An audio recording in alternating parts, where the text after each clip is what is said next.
Dr. Elias Ward walked through the long glass hallway of the Interstellar Embassy, enjoying the quiet morning light that spread across the floor like a soft silver carpet. The embassy was always calm at this hour.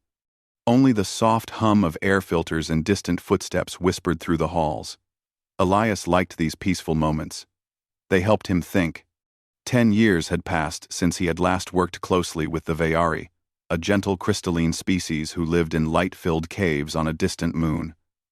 Back then, he had been part of a scientific exchange program. The goal was simple: help endangered alien populations survive by sharing knowledge between species. During that time, he had volunteered in a special genetic project that the Veyari had requested. They needed help stabilizing a weakened gene line. Humans, with their flexible DNA and incredible adaptability, could provide the missing component. Elias had offered a genetic sample anonymously. It was a small thing to him. A peaceful contribution. An act of cooperation. He never expected to hear about it again. But life had a strange way of circling back on itself. He stepped inside his office, placing his tablet on the desk. A warm cup of tea waited for him, gently steaming. He took a sip, letting the soft, herbal flavor settle in his chest. He had a full day of meetings ahead, but he felt ready. Just as he reached for his schedule, his door chimed. "Come in," he said. The door slid open with a quiet hiss. A tall figure entered, delicate, shimmering, and impossibly graceful. Her body reflected soft blue light like polished crystal. Thin silver lines ran through her skin, glowing subtly with each movement. She used a slender walking support device, something like a floating cane that hovered lightly beside her hand. Elias stood up at once. The visitor's voice was gentle, like wind moving through glass bells. "Dr. Elias Ward," she said, dipping her head politely. "Thank you for seeing me without prior notice." "Of course," he replied. "How can I help you?" She stepped closer, and the light shifted across her crystalline form. For a moment, Elias felt as if he were looking at a being made from starlight. But there was something else too, a quiet strength beneath her fragility. "My name is Tarala," she said. "I have traveled far to meet you." Her long fingers touched the edge of the chair. "May I sit?" "Please," Elias said, gesturing. She moved carefully, lowering herself with slow, precise motions. Her support device glided to her side. Elias sat across from her, studying her expression. The Veyari were not often emotional, but Tarala's eyes, deep blue and softly glowing, held something like anticipation and a touch of nervousness. "I believe," she began softly, "that you might not remember me, but I remember you." Elias felt a small confusion. "Have we met before?" She shook her head. "Not directly, but you touched my life in a way you may not know." She paused, as if preparing herself. "Do you recall your participation in the Veyari genetic renewal program 10 years ago?" Elias blinked. "Yes, of course. I volunteered a sample for the stabilization research, but it was anonymous. I didn't expect to be connected to anyone." Tarala nodded once, her crystal-like hair shifting. "That is why I am here." She drew in a slow breath, something the Veyari did when emotions felt heavy. "Do you remember me? I am the disabled Veyari woman you had mate with." Elias froze, not shocked in a dramatic way, but surprised in a deep, quiet way that reached his bones. He immediately understood what she meant. Among the Veyari, mating, in the scientific context, did not refer to physical union or romance. It simply meant genetic contribution, 2 sets of DNA used to create biological stability through the Veyari's non-contact process. "You were the recipient?" he asked softly. "Yes," she answered with calm honesty. "Your genetic markers were used to help restructure my unstable pattern. Without them, my body would not have survived past childhood." Elias leaned back, absorbing her words. 10 years ago, he had offered something simple, a sample, a signature, a few hours of his time. It was just another cooperative task between two peaceful species. But for Tarala, it had been life-changing. "I never knew," he said quietly. "That is why I came," she replied. "I wanted to meet you, and I wanted to thank you." A soft silence settled between them. Elias watched as she touched her floating support device lightly. It shimmered a little brighter in response. Her movement was slow, careful, almost fragile. "You mentioned you were disabled," he said gently. "Yes," she replied. "In Vayari terms, I am born with a crystalline fracture disorder. My body does not grow strong layers as others do. My structure is thin and delicate. The weak patterns in my body were breaking down. Our healers could slow it, but not stop it. Our science could not repair it." She looked up at him, her eyes glowing faintly. "Your contributions stabilized the failing parts. It gave my structure strength. Not complete, but enough for me to live." Her voice trembled lightly like a cord touched by wind. Elias felt a warm, quiet ache in his chest. He never wanted thanks. But hearing her speak, knowing his small help had saved someone's life, made him feel something deep and human. "I'm glad it helped," he said sincerely. "Very glad." Tarala stared at her hands for a moment. "My people are kind," she said carefully, "but they are cautious. Vayari with my condition are often guided into quiet lives. Lives with little risk, little movement, little purpose, outside observation." She lifted her gaze. "I did not want that life." "And so you traveled here to meet me?" Elias asked. "To meet you," she answered. "And to learn from humanity. Your species is different. Humans accept weakness as part of strength. You build tools. You adapt. You do not hide your challenges. When I learned that part of my pattern came from a human, I wanted to understand why humans are the way they are." Elias smiled softly. "We're still figuring that out ourselves." Tarala tilted her head. "But you try," she said. "You always try. That is what I admire." Elias took another sip of his cooling tea. His heart felt strangely full. Tarala's presence was gentle but powerful, a reminder of how even small actions could ripple across entire lives. "How long did you travel to reach Earth?" he asked. 9 months, she answered. "My condition requires special environmental fields. The journey was long, but I wanted to come personally. I wanted to thank you, face to face." "I'm honored," Elias said. "Truly." Tarala looked around the room, taking in the soft lights and smooth surfaces. "Your embassy is beautiful," she said. "It feels warm, comforting. Humans design spaces that hold emotion." "We do," Elias admitted with a chuckle. "Sometimes too much emotion." She gave a small, musical laugh of her own, a rare sound among her people. Elias felt grateful to hear it. After a moment, she began again. "I hope that you will allow me to learn from you, not just as a scientist, but as someone who wishes to understand how humans give meaning to life, how you choose action over silence, how you see possibility, even in limitation." Elias nodded slowly. "I'd be happy to help you learn anything you want." Her eyes brightened. "Then, my journey was not wasted." They sat together in peaceful quiet. Outside the window, morning light grew warmer, painting the sky in gentle gold. For Elias, this unexpected meeting had changed the entire shape of his day, and perhaps the years ahead. For Tarala, this meeting was the beginning of a new chapter, one she had chosen not because she was fragile, but because she wanted to live with purpose. And for both of them, it was only the beginning. Tarala spent the night resting in a special guest room inside the interstellar embassy. The room was designed for visiting species, with soft environmental lighting and gentle temperature control. It glowed with warm gold lights that reflected beautifully across her crystal-like skin.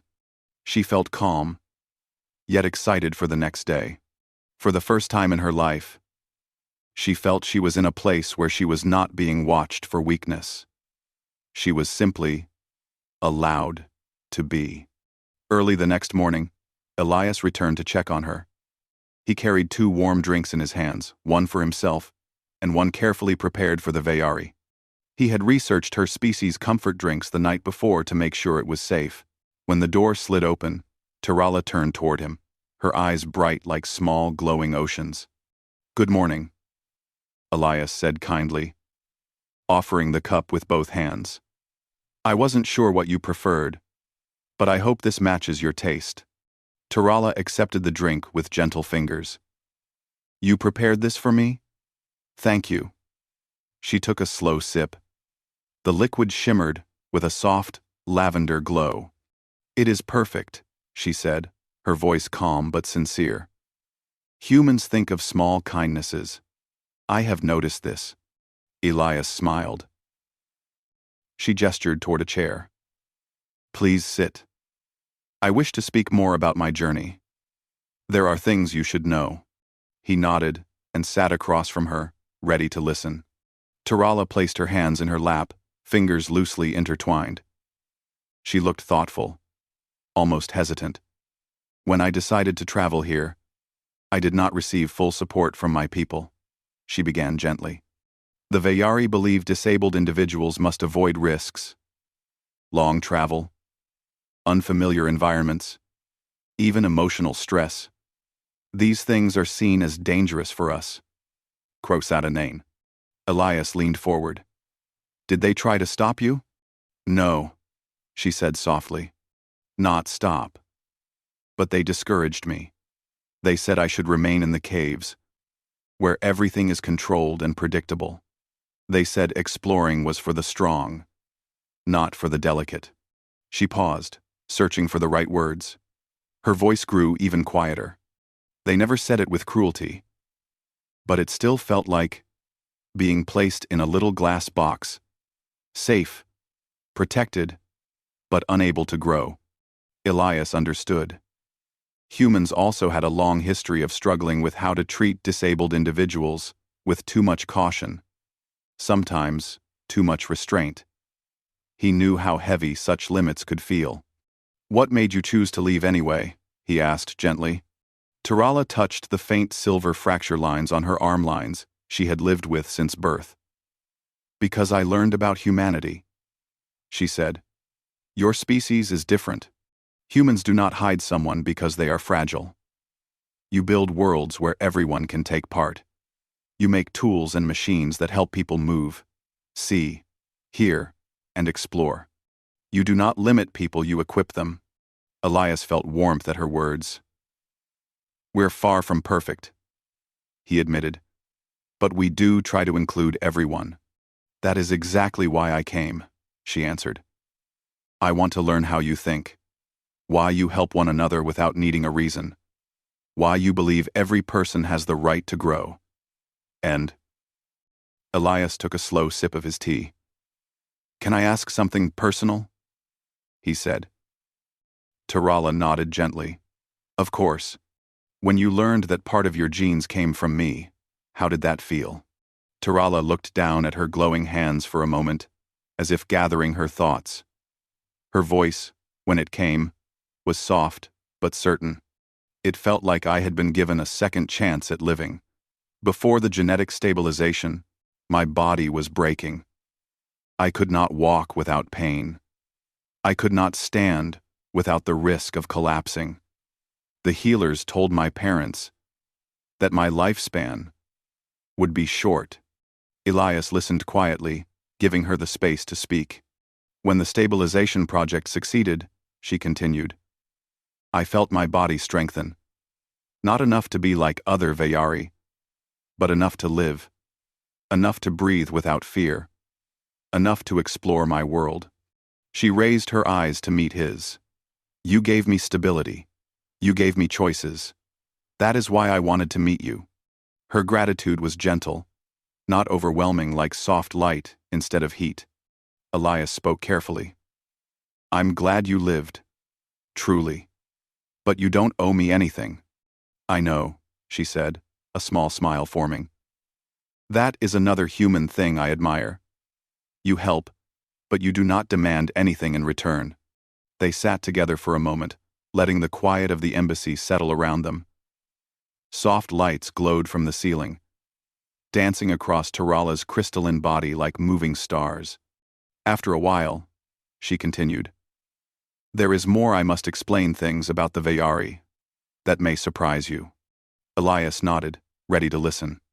"Our society values harmony, order, and quiet lives," she said. "The caves we live in are peaceful, filled with soft glowing light and gentle music, created by crystal vibrations." Her eyes softened at the memory. "It is beautiful, but it is also unchanging." Elias understood. "And you wanted something different?" "Yes," she said simply. "Humans change. Humans grow. Humans fight for new possibilities, but not with violence. With curiosity, creativity, and hope. They build new paths, even when old ones feel safe." Elias couldn't help but chuckle softly. Tarala leaned back slightly. "When I asked our council for travel permission, they hesitated. Not because they feared humans. They trust your species. But because they feared for me. And yet you came anyway," Elias said. "I do not think of it as courage," she replied. "I think of it as wanting a life that feels truly mine." Elias admired her honesty. She was gentle, calm, even fragile, but her spirit was stronger than she realized. "May I ask you something?" she said suddenly. "Anything. Why did you volunteer for the genetic stabilization project?" Many humans were nervous about sharing genetic material with alien species. It required trust. Elias smiled thoughtfully. "Because everyone deserves a chance to live," he said. "And because humanity has survived many challenges by helping each other. If we can share that survival with other species, why wouldn't we?" 2. Tarala studied him quietly. "That is the answer I hoped for." There was a moment of warm silence again. Then she spoke softly, with deeper emotion. "Elias, you are not just a contributor to my survival. You are part of my story, part of who I am. I do not wish to honor you or worship you. Those things are not my way. But I want you to understand that your small action changed my entire life." Elias felt the weight of her words in his chest. "I understand," he said gently. "Thank you for telling me." She touched her support device and stood slowly. "I would like to explore the embassy today," she said with a hint of excitement. "I want to see how humans work, move, and communicate. I want to understand your world from the smallest detail." "I'd be happy to show you around," Elias replied, rising to his feet. Her eyes brightened. "Then let us begin." They stepped out into the hallway together. The lights above shifted to a soft morning glow. People of many species walked through the corridors, talking, smiling, greeting each other. No one stared at Tarala. They simply smiled politely and continued on their way. For Tarala, this small normalcy felt like a new kind of freedom. As they walked, she asked questions about everything: the shape of doors, the materials of the walls, the air filters, the human habit of placing plants in every corner. Each answer seemed to make her more curious. And Elias realized something important. Tarala hadn't come just to thank him. She had come to learn how to live, to build a future different from the one her people expected for her. And this was only the beginning. Tarala spent the next several days walking slowly, but with growing confidence, through every corner of the interstellar embassy. Each day, Elias stayed close by, guiding her through different human spaces, answering her endless questions, and watching her curiosity bloom like a gentle light. For Tarala, the embassy felt like a living world full of movement. People hurried to meetings, laughed in hallways, shared ideas, solved problems, and created things. To her, it all felt wonderfully alive. For Elias, Watching her explore reminded him of the first time he had visited an alien world. Her wonder made him feel younger, more hopeful, and more aware of the small details humans usually ignored. One morning, they sat together in the embassy garden. The garden was a peaceful place full of earth flowers, glowing vines from Shora 4, tiny floating plants from Andari space, and soft sand from a desert moon. Sunlight passed through a transparent ceiling, warming the space. Tarala sat on a smooth stone bench, her crystalline body shimmering beneath the rays. "This place feels alive," she said. "It is," Elias replied.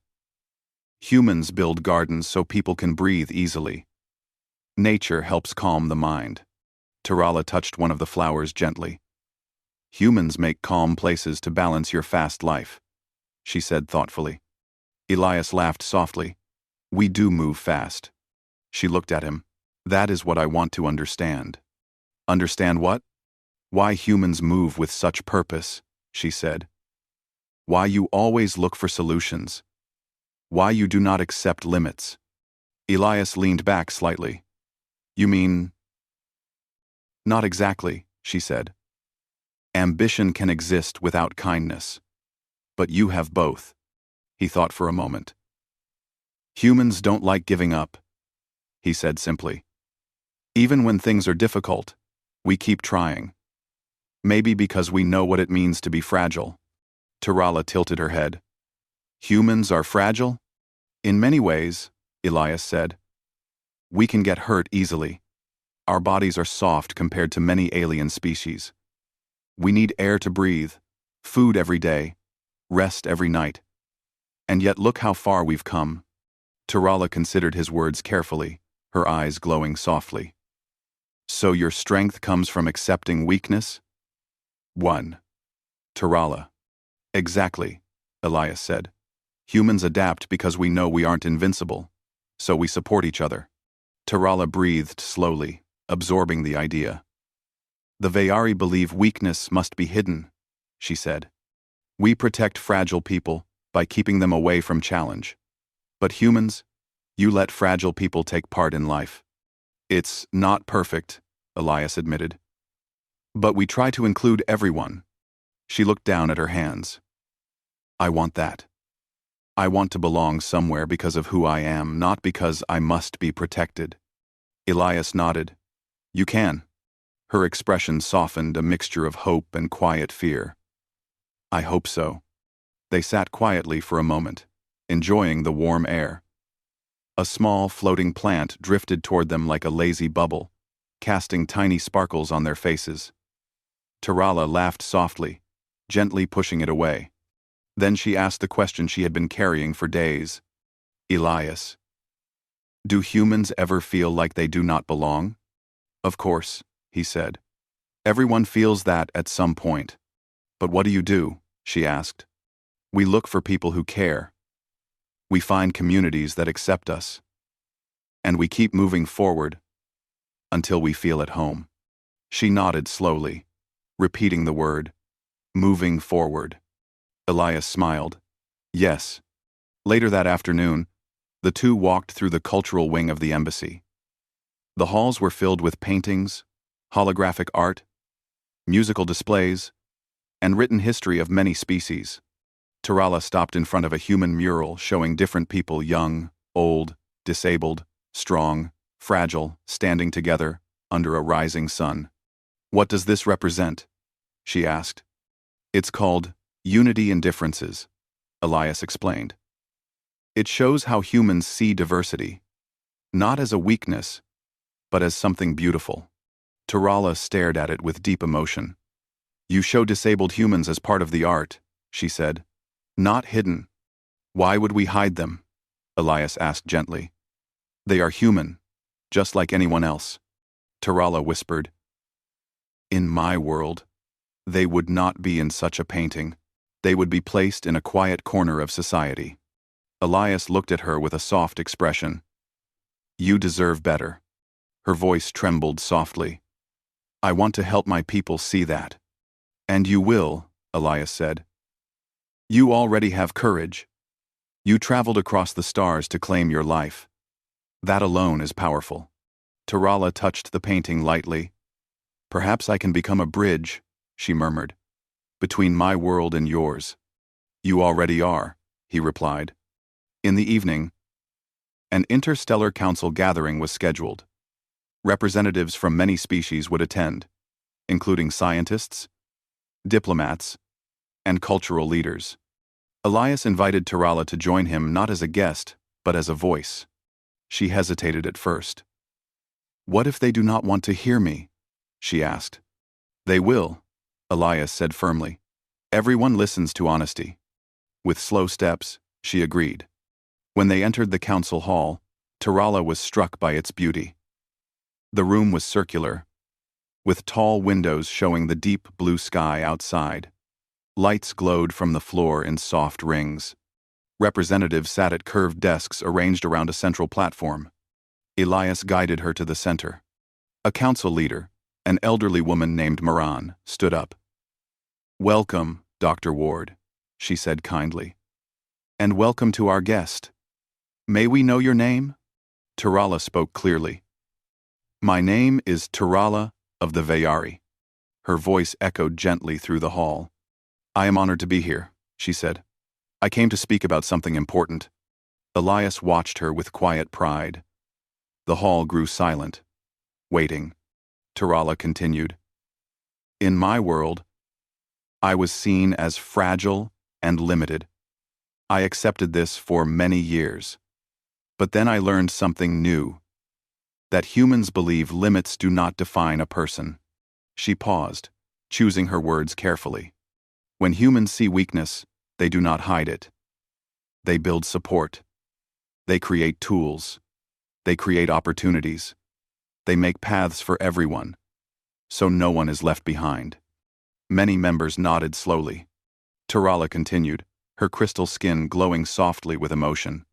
I came here to understand this way of thinking. I wanted to see how humans live, how they help each other, how they grow, together. And now I understand something simple, yet powerful. Humans give meaning to life through connection. Elias felt the entire hall shift, everyone listening very closely. Tarala finished with a calm, steady voice. I hope one day my people can learn the same idea. That fragility is not shameful. That disability is not failure. That every person deserves to move forward, not in silence, but in possibility. When she finished, the hall remained quiet for a long moment.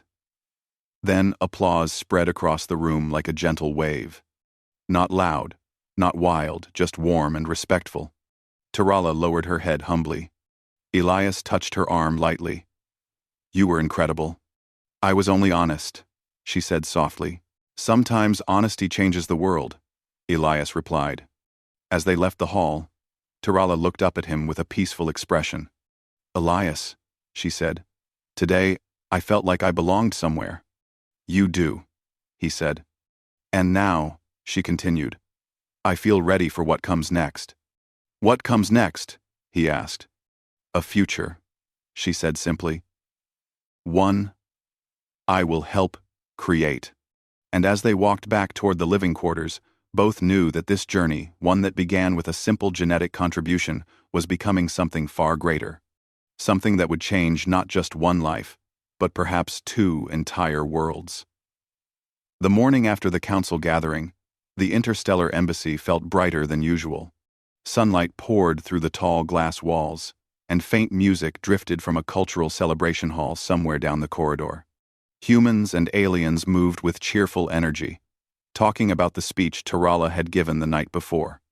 Elias walked through the hallways with a calm smile. He had not expected Tarala's words to travel so fast. Everywhere he went, people asked questions about her, who she was, why she came, what she planned next. But the most common thing he heard was simple admiration. She speaks with such honesty, a scientist said. She sees what we forget about ourselves, a diplomat added. Elias agreed. Tarala had reminded humanity of something important, something simple, yet powerful. When he reached the terrace, He found her standing near the railing, looking at the sky. Blue light shimmered across her crystal-like skin. Her support device hovered quietly beside her. She looked peaceful, yet thoughtful. "Good morning," Elias said softly. She turned, her eyes glowing gently. "Good morning, Elias. Everyone has been talking about your speech," he said with a smile. "I know," she replied. "Many people approached me this morning. They asked questions about my world, about disability in Vayari society, and about what I hope to do next." "And how did you feel?" he asked. She took a slow breath. "For the first time, I felt heard." Elias nodded. "You deserve to be." Tarala stepped closer to the railing, letting the sunlight warm her surface. "Elias, I think the time has come for me to make a choice." "What kind of choice?"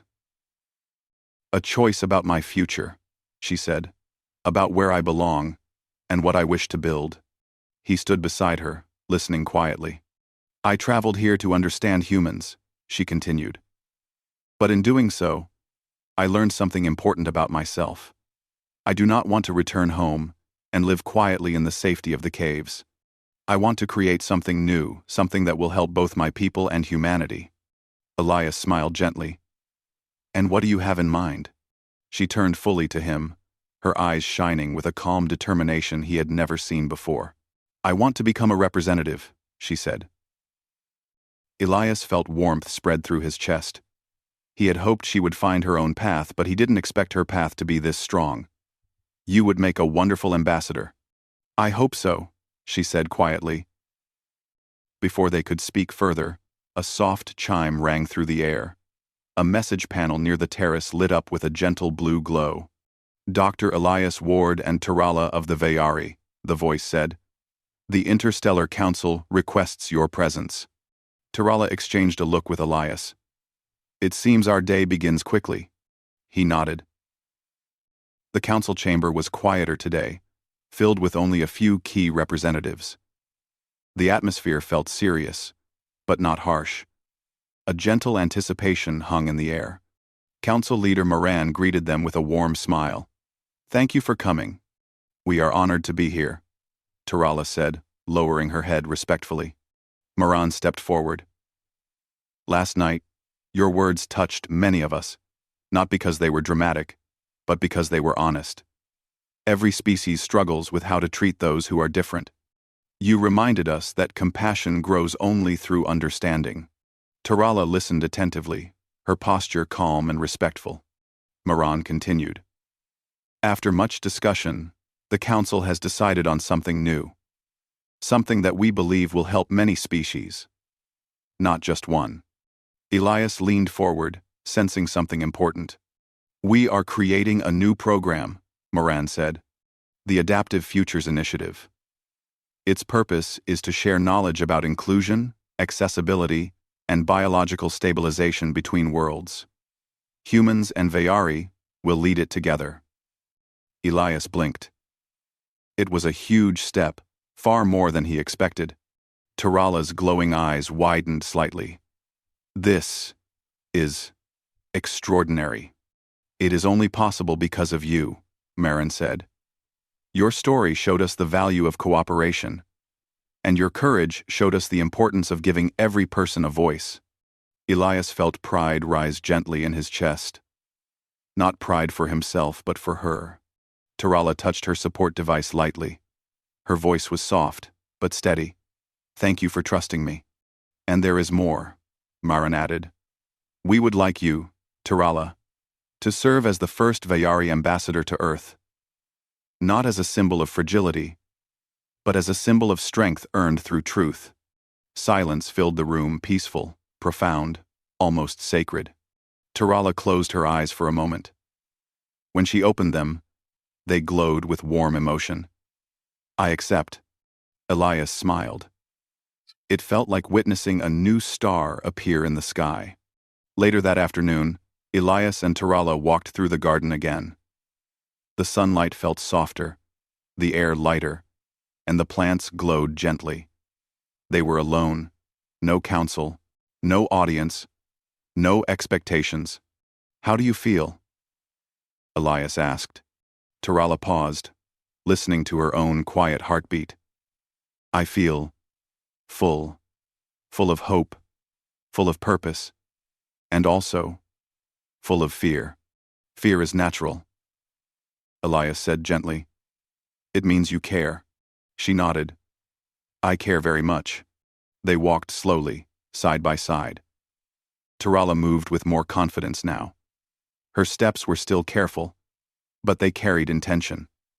I never imagined this path for myself, she said. I thought my life would be small. I thought I would spend my days in quiet rooms, watched by kind eyes but given no choices. Cling. 9. Gling. 9. 9. But now? Elias asked. Now, she said softly, I stand in a world where my voice matters. She touched a floating plant, watching it drift upward like a tiny glowing balloon. And you helped me walk toward that world, she added.